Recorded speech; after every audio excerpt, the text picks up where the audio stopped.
কাউকে অন্ধের মতো বিশ্বাস করলে সেও আপনাকে অন্ধ ভেবেই ঠকাবে। এই কথাটা শুনতে কঠিন, কিন্তু এর ভেতরে লুকিয়ে আছে জীবনের একটা গভীর শিক্ষা। বিশ্বাস মানুষের সবচেয়ে সুন্দর গুণাবলীর একটি, কিন্তু সেই বিশ্বাস যদি চোখ বন্ধ করে দেওয়া হয় তখন সেটাই হয়ে ওঠে সবচেয়ে বড় দুর্বলতা।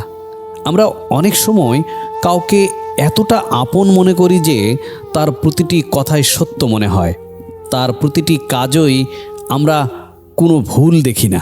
আমরা ভাবি এই মানুষটা কখনো আমাকে কষ্ট দেবে না। কিন্তু সমস্যা শুরু হয় ঠিক এখান থেকেই। কারণ যখন তুমি কাউকে যাচাই না করে, বুঝে না নিয়ে অন্ধভাবে বিশ্বাস করো, তখন তুমি নিজের সিদ্ধান্ত নেওয়ার ক্ষমতাটাকেই অন্ধ করে দাও।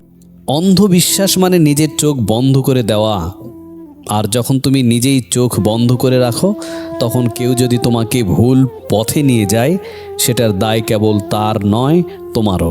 কারণ তুমি নিজেকে প্রশ্ন করার, বোঝার, যাচাই করার সুযোগটা নাওনি।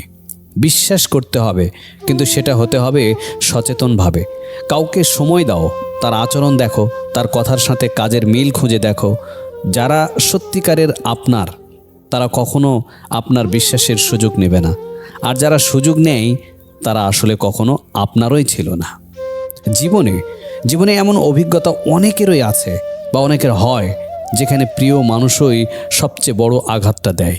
তখন মনে হয় আমি কেন এমন করলাম?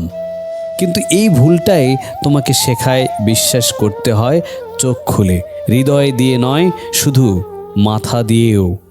একটা বিষয় মনে রেখো, বিশ্বাসের সঙ্গে সীমা থাকা দরকার।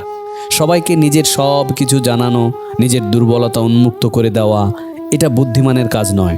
নিজের একটা সীমানা রাখো, নিজের সম্মানটা নিজের হাতেই রাখো। অন্ধবিশ্বাস তোমাকে দুর্বল করে, কিন্তু সচেতন বিশ্বাস তোমাকে শক্তিশালী করে। তুমি যদি শিখে যাও যে কাকে কতটা বিশ্বাস করতে হয়, তাহলে কেউ সহজে তোমাকে ঠকাতে পারবে না।